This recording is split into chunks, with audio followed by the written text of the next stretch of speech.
Boleh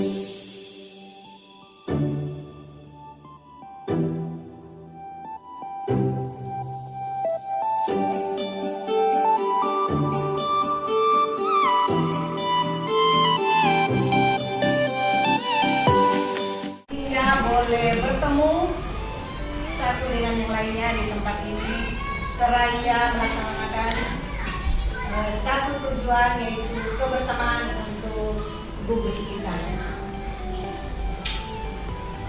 Ibu Bapak yang saya hormati, Bapak Pengawas Pembina Wilayah 3 gugus ya, Pak. Sebelum kita mulai kegiatan kita pada pagi hari ini, baiklah sebelumnya kita akan berdoa. Kita berdoa menurut agama dan keyakinan kita masing-masing. Baik, yang saya hormati Pak Korwil sekaligus pengawas pembina gugus ibu yang juga didampingi oleh Ibu Anita Sia, yang saya banggakan, terus dan seluruh guru-guru yang hadir pada hari ini di lingkungan gugus sekolah. Kita patut bersyukur bahwa di akhir tahun ini kita boleh kembali berkumpul. Wilayah 3 yang saya hormati pengurus KKG wilayah gugus 10, yang saya hormati calon guru penggerak. Ada 4 orang di sini, kalau yang satu masih berhalangan, kita bisa disampaikan.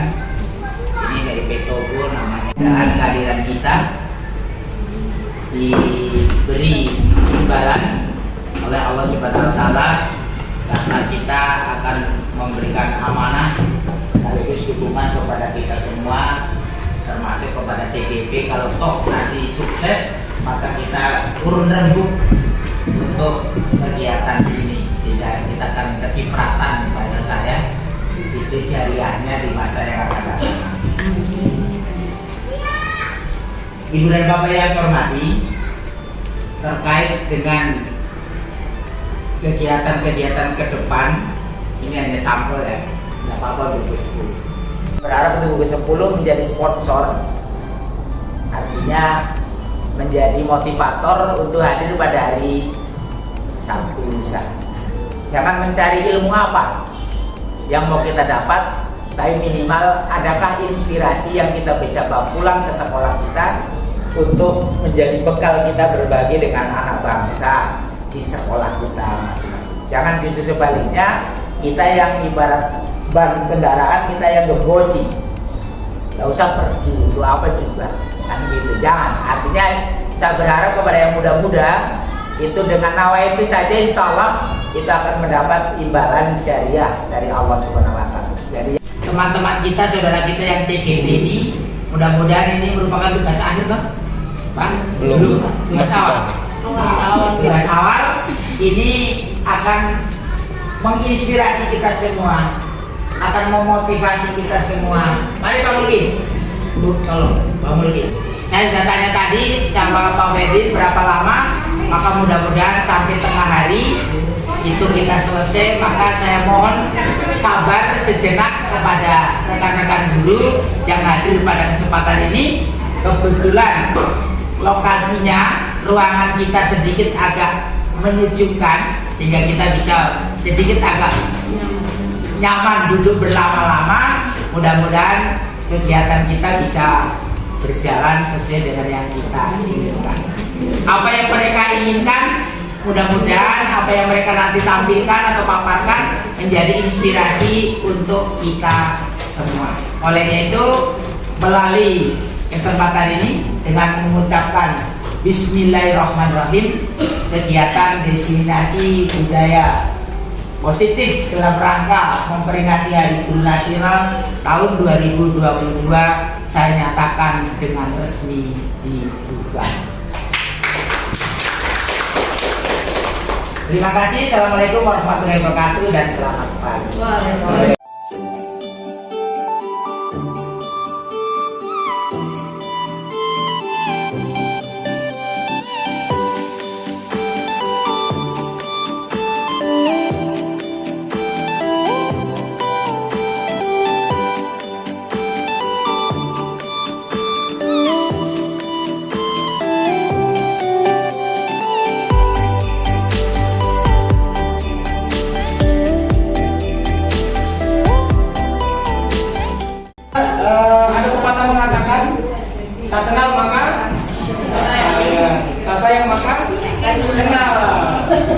sebelumnya saya dan Ibu Lisa belum kenal, tapi setelah kenal maka kemudian lebih baik lagi Bu ya. Perkenalkan ya, saya Muhammad Murti dari Jalpani dari CGP bersama dengan teman-teman saya di sini ada Bu Muhammad, kemudian ada Bu Ismi juga, ada Pak Kevin, tetangga di sebelah, kemudian ada Bu Alu dari Kemenlu. Teman-teman sekalian, terima kasih banyak. Alhamdulillah, pertama-tama saya selalu mengajak kita semua tidak bosan-bosannya memanjatkan pujian dan syukur kepada Allah Subhanahu Wa Taala. Bisa? Saya dari dulu. Boleh berdiri Bu? Boleh berdiri semuanya. Boleh siap Ibu? Sudah siap? Boleh bikin. Ini sudah kenal semua? Belum. Belum kenal juga. Coba berdiri dulu Ibu. Kita berdiri. Boleh kita bikin diskusinya dikasih masuk. Ibu nunduk terus Ibu saling nyebut nama, saling tembak. Ibu siapa namanya Ibu? Bu Nurul ini? Bu Desi. Jadi paling cepat siapa ini? Nurul. Desi. Saling tembak. Jadi misalkan Ibu, saya dorong Ibu ya. Dorong Ibu turun, terus Ibu langsung harus tebak. Pokoknya siapa nama yang harus panggil? Siapa yang paling cepat? Siapa yang paling cepat? Misalkan contoh ya. Don, turun Bu. Nah, Ibu misalnya Bu apa? Kita contohin dulu. Langsung Bu. Nah, dulu setelahnya. Untuk saya mulai lagi ya. 10, 9, 8, 7, 6, 5, 4, 3, 2, 1. Oke, siap. Saya akan menembak satu Ibu. Oke, saya akan menembak dari gol.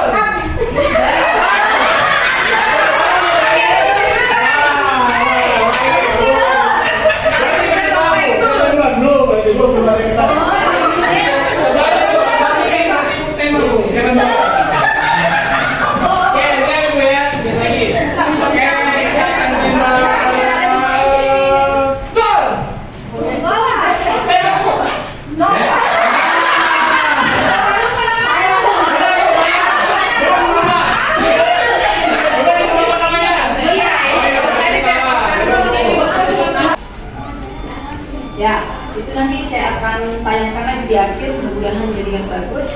Nah, tadi sudah dijelaskan bahwa di situ di video tadi yang sejelas tadi, saya ingin menanyakan kepada Bapak Ibu, posisi Bapak ini sebagai apa?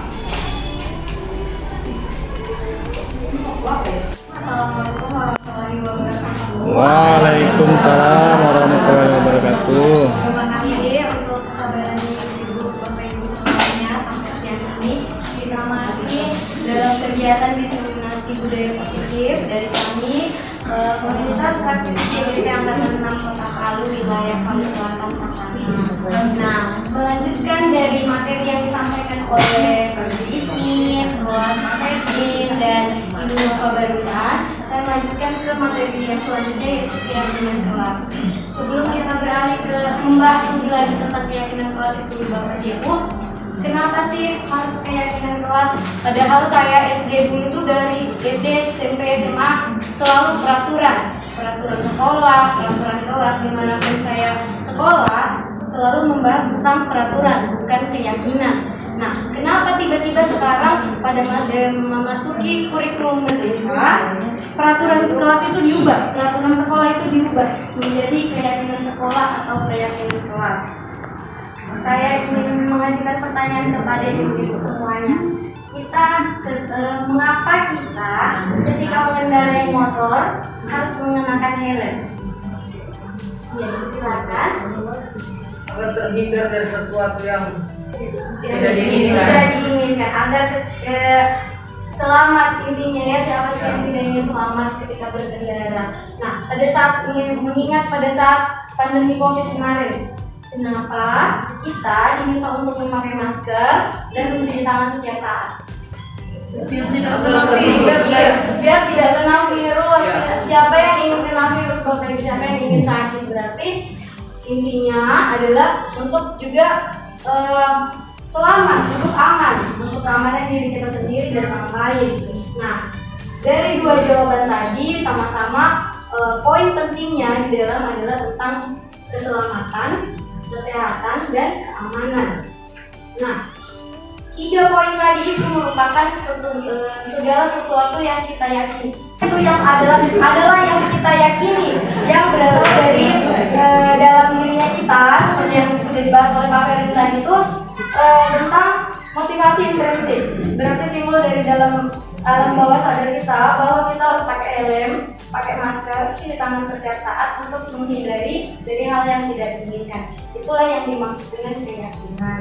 Kita yakin, kita percaya bahwa apa yang kita lakukan itu sudah benar, sudah sesuai dengan norma yang berlaku di masyarakat atau di lingkungan kita sendiri. Nah, ini sudah tadi. Mengapa keyakinan kelas?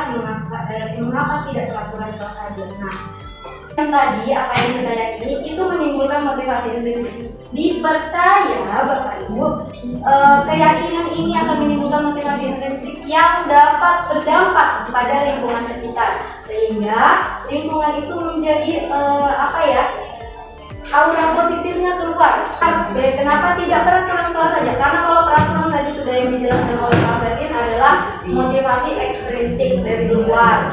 Nah, jadi kalau keyakinan itu diterapkan di dalam kelas atau di dalam sekolah, bisa saja sekolah itu dapat menerapkan budaya positif dengan baik, insya Allah, sesuai dengan apa yang diyakini oleh kurikulum kita, kurikulum Merdeka, bahwa dapat mewujudkan murid-murid yang memiliki profil belajar Pancasila yang berbeda, bertakwa, bertakwa, mandiri, bergotong royong, kreatif,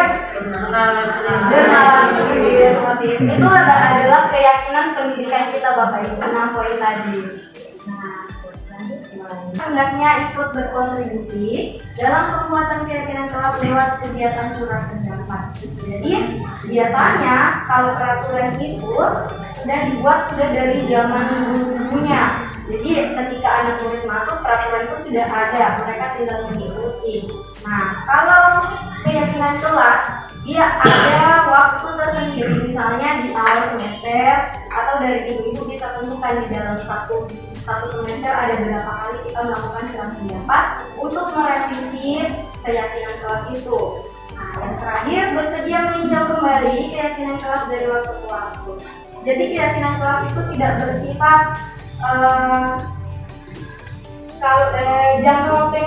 jangka waktu yang panjang, Bapak Ibu. Bisa direvisi kembali apabila keyakinan kelas yang sudah kita buat bersama anak didik itu sudah dapat terwujud.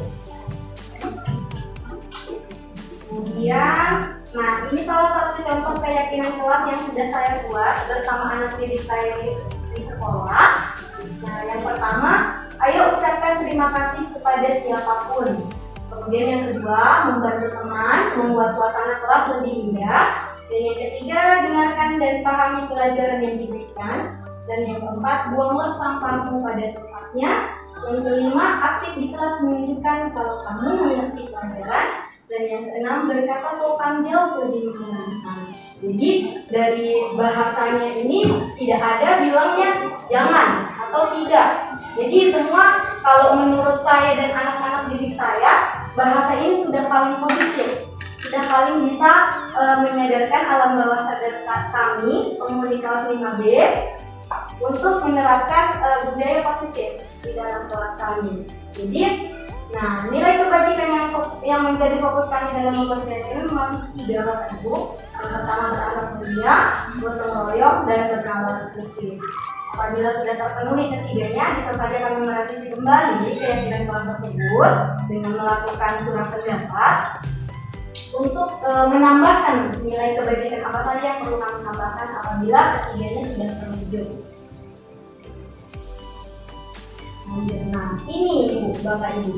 Nah, contoh kegiatan curah pendapat di kelas. Jadi, dalam satu waktu kita bisa menyediakan 1 atau 2 hari waktu untuk berdiskusi, untuk melakukan sharing dengan murid kita tentang apa saja yang menjadi tugas saya atau Bapak Ibu sebagai guru dan murid sebagai peserta didiknya di dalam kelas. Jadi yang ini mereka saya yang menentukan atau mengisi, bisa juga berdasarkan jajak pendapat dari peserta didik, dan ini juga hasil diskusi kami tentang tugas dari masing-masing dari semua murid. Nah, ini guru tugasnya bukan berarti yang tidak menjadi tugas kita sebagai guru, dan yang ini tidak menjadi tugas seorang murid. Jadi boleh surat pendapat ini ditempel Bu di mading kelas bisa. Jadi bahan bahan refleksi kita. Siapa tahu kalau ada anak-anak yang lupa bagaimana tugasnya, misalnya tidak kerja PR, terus tidak mengikuti pembelajaran dengan baik, main-main, silakan tanpa harus ditegur, tinggal dipandu saja. Adik, coba lihat surat pendapat yang sudah kita buat, apa tugasnya di situ? Kira-kira yang kamu lakukan sudah baik atau belum baik? Kira-kira seperti itu, tanpa harus mengeluarkan emosi. Kamu tidak menduduk, diam aja. Gitu kan biasa begitu, itu sudah emosi. Nah, jadi untuk menjaga agar kulit kita tidak keriput, boleh ya tinggal disodorkan atau dipandu saja lihat catatan surat pendapatnya. Tugasmu bagaimana? Tugasmu apa kira-kira kalau sebagai murid? Nah, mereka akan meyakini bahwa saya harus belajar, saya harus duduk tenang, memperhatikan di buku. Yang saya inginkan kepada anak-anak didik saya di kelas yaitu bersifat positif. Mereka harus melakukan dua hal yang tampak seperti itu, Ibu. Nah, mereka akan menyadari kalau tidak tampak seperti itu berarti itu bukan sifat yang positif, tidak menunjukkan nilai kebajikan bersikap positif. Dan berikutnya terima kasih ya perhatiannya. Wabillahi taufiq wal hidayah. Wassalamualaikum warahmatullahi wabarakatuh. Ada Nova, si Ratu Rimba. Hai, apa kabar sayang? Istri ini tidak berubah-berubah terus kok istri. Kenapa juga? Cuma air lah. Bukan satu kali, dua kali, sudah berkali-kali bikin saya begini istri. Tenanglah, cuma air, nanti saya ganti. Bapakku itu pengusaha perusahaan galon. Bukan masalah galonnya, tapi kalau berbicara galon, kau bilang lagi saya kayak air galon, toren. Kamu botol saya juga warna hitam. Kamu ini istri lapar saja. Emangnya gue yang takut. Nova. Assalamualaikum Bapak. Tukang ngadu. Istri Bapak, dia kamu lagi saya kasih. Panggil istri itu. Istri. Sini kan. Sini kamu. Pak Guru. Kamu terus. Mukamu terus yang masih bukan terus. Dia cuma air tadi. Berhenti lagi. Saya cuma minta dia nak kasih. Bohong dia ini. Tidak bohong. Mana yang dulu kamu dua? Saya cerita dulu. Salah dua-dua itu Pak. Dua-dua memang kamu ini. Saya minggu Pak, ada banyak teman di lapangan. Nakal sekali ini Pak. Ismi, itu bajunya basah. Bagaimana caramu sampai bajunya itu bisa kering? Matahari muncul. Oh, jemur ya? Ini saya jemur. Kau ini datang ke sekolah. Kalau bukan ganggu teman, ribut. Tidak Pak Guru. Apa kau tidak kasihan pada orang tua? Diberi jajan, diantar jemput, dikasih uang 50.000 tidak mau? Cuma air Pak Guru. Cuma air. Cuma air. Coba lihat sikapnya. Dia ada betul dia punya sopan santun. Tiap hari bikin kesalahan. Tidak Pak Guru. Apa sadarnya itu? Tidak pernah diajari orang tua di rumah? Cuma kalau orang tua tuh pergi kerja terus. Saya berangkat sekolah sendiri, mandi sendiri, kadang saya tidak mandi, makanya saya pakai air minumnya Nova begitu. Iya. Untung cuma air. Ya, tapi sebenarnya itu tidak boleh kamu lakukan. Mengganggu teman itu tidak baik. Coba kalau kau yang bilang. Iya Pak Guru. Masih mau diulang? Tidak Pak Guru. Kalau mau diulang? Mau lagi. Apa hukumannya? Bersih-bersih. Sama Pak Guru bau. Wow, kalau bau jangan lakukan. Siap Pak Guru. Sudah. Sana. Masuk dalam kelas.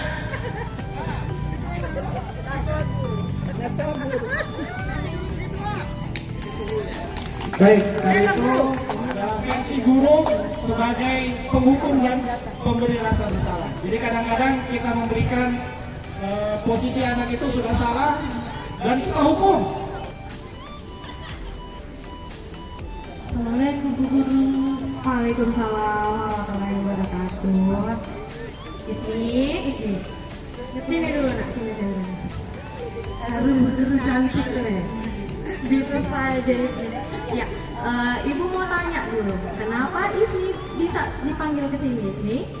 Saya tidak tahu, saya kan cantik, baik hati, kenapa saya dipanggil? Iya, Masya Allah, anak cantik ya. Iya, tadi Ibu dengar laporan bahwa Isni ada salah paham dengan Nova ya? Iya, saya itu pelakor Bu Guru, bohong itu. Oh, berarti yang Ibu dengar kabar bohong. Bagaimana Nova? Tidak ada Ibu Guru, tadi ceritanya saya minum di lapangan, lihat teman-teman ada bermain. Tidak boleh berbohong sini, Ibu Guru bertanya. Jadi saya minum, ya saya baru sengaja tangan Ibu Guru. Dan ini bukan pertama kali begini Isni, memang dia minta batu. Jadi Ibu mau tanya dulu sama Isni, apa yang membuat Isni melakukan hal tersebut sama Nova? Ceritanya tahu, tadi selesai senam situ gue yang gue saya Nova asik minum sendiri, tidak punya teman. Ini kalau supaya kita sama-sama tidak minum. Setelah disegel, apa yang mau lakukan sama Isni? Marah. Terus Nova setelah dimarah, diapa lagi Nova? Saya tidak marah Ibu Guru, saya tegur saja. Terus saya sudah mau Ibu lapor sama Ibu Guru tadi. Iya, saya tidak apa-apa kan ya Ibu, cuma dia tidak tahu berlebihan. Jadi begini, Ibu mengerti perasaannya Isni agak kecewa. Kalau Ibu diperlakukan seperti itu juga mungkin Ibu kecewa, marah juga. Hanya saja untung tas tadi tidak melayang Isni ya. Iya, sama dia ada isi bom. Semoga si bom kamu cuma air minum tidak mau baku-baku. Itu mana begitu? Berarti Ibu tanya dulu sama Isni sama Nova, kira-kira perilaku yang sudah Isni sama Nova lakukan itu sudah sesuai belum dengan keyakinan kelas kita? Bagaimana? Bukan salah Ibu tidak mencari siapa yang salah di sini, siapa yang benar di sini. Berarti nilai yang sudah kita yakini di dalam kelas tidak sesuai ya dengan perilaku kalian berdua tadi. Sekarang Ibu mau tanya, apa yang harus kita lakukan untuk menyelesaikan masalah tadi? Saya siap terima konsekuensinya kan Bu Guru. Tadi saya tukarkan air ya. Bapakku pengusaha air saya. Saya cantik. Mari begitu Bu. Bagaimana dengan Nova? Boleh Ibu Guru, yang penting galonnya jangan satu Ibu. Dua ya, dua galonnya. Siapa tahu lagi saya kayak orang katanya Bu Guru. Enggak seperti itu masalah. Maksudnya Nova maksudnya. Isni ganti botol minumnya begitu. Siap Bu Guru ya. Berarti sudah siap berdamai ya, sudah siap atur lagi ya. Masya Allah. Oke, berdamai. Ya silakan kembali ke Bu Guru. Terima kasih Bu Guru. Haruman.